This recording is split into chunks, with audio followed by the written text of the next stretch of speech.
鮮やかな色の裏側に隠れた静かな罠。今すぐ、その手にある蛍光ペンを机に置いてみてください。真っ白な教科書が鮮やかな黄色やピンクに染まっていく。その瞬間、私たちは不思議な達成感に包まれます。自分は今、大切なことを学んでいる、知識を自分のものにしている。そんな心地よい感覚。でも、少しだけ立ち止まって考えてみませんか。あんなに時間をかけて色を塗ったはずなのに、数日後にはその内容をすっかり忘れてしまっている。そんな経験はありませんか。実は、その満足感こそが、私たちの学びを妨げる最大の罠かもしれないのです。私たちが無意識に陥っている効率的な学びの幻想と、本当に賢い人が大切にしている思考の深さについてお話ししましょう。私たちが色を塗るのをやめられない理由と10の教訓。1、ページを極彩色に染めてしまう安心感。気がつくと、ページの半分以上が蛍光ペンで真っ赤、あるいは真っ黄色になっている。大事なところを見逃したくないという不安を、色を塗ることで解消しようとしています。これは一種の感情的な防衛反応なのです。すべてを大切にしようとすることは、結局、何も大切にしていないのと同じです。仕事でも人間関係でも、本当に守るべきたった一つのことを見極める勇気が、私たちの人生をシンプルにしてくれます。2、分かったつもりという心地よい眠り。蛍光ペンで強調された文字を見て、ああ、なるほどと深く納得した気持ちになる。流暢性の錯覚、イリュージョン・オブ・フリュエンシーと呼ばれます。文字が視覚的に飛び込んでくることで、脳が処理しやすさを理解した深さだと勘違いしてしまうのです。スムーズに進んでいる時ほど、実は表面しか撫でていないことがあります。違和感や喉に引っかかるような分かりにくさの中にこそ真実が隠れているのではないでしょうか。3、壁を見つめる時間を無駄だと感じる焦り。勉強の手を止めてぼーっとすることを時間の無駄だと罪悪感を持つ。常に手を動かしていないと不安で、学習の質よりも何時間机に向かったかという量を重視してしまいます。科学的には、何もしない覚醒か休息の方が、色を塗るよりも記憶を定着させることが分かっています。人生にも、あえて空白の時間を作ることが、次のステップへ進むための最高のエネルギー充電になるのです。4、努力の量を質と履き違える。疲れ果てるまでノートをまとめ、その疲労感を頑張った証拠として誇らしく思う。努力の誤解仮説です。苦労して学んだことは効果が高いはずだと信じる一方で、本当に脳が汗をかくような深い思考の負担からは無意識に逃げてしまっています。効率の良さは必ずしも成果の大きさを保証しません。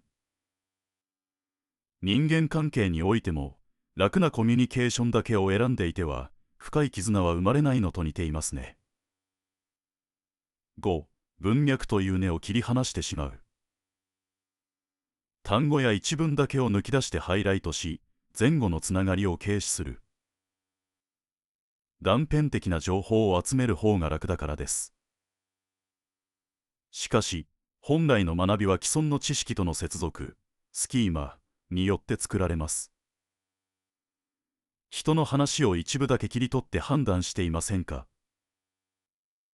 背景や文脈、相手の思いという根っこを見ようとする姿勢が、仕事やプライベートでの深い理解を生みます。6、学生時代の習慣を大人の学びに持ち込む。社会人になっても、試験勉強の時のように暗記中心のハイライトを続ける。過去に成功した、あるいは馴染みのある方法に執着し、現在の自分の目的、本質の理解に合わせた方法を選べていないのです。過去の成功体験が今のあなたを縛る見えない鎖になっているかもしれません。状況が変われば道具の使い方も変える。そんな柔軟性が変化の激しい時代を生き抜く知恵になります。7. 思考のゲートを開かないまま進む。読んでいる途中で反射的にペンを走らせる。考える前に記録することで思考を止めてしまっています。本来、ペンを持つ手は本当にこれは塗る価値があるのかという厳しい門番であるべきです。即答することが常に正しいとは限りません。一呼吸置いてこれは本当に今言うべき言葉かと自分に問いかける。そのわずかな間があなたの言葉に重みを与えてくれます。8. なぜという好奇心を眠らせる。書いてあることをそのまま正解として受け入れ、強調する。疑問を持つことは疲れます。混乱したくないという心理が働き、脳が分かったことにして処理を終わらせようとするのです。当たり前だと思っていることになぜと問いかける。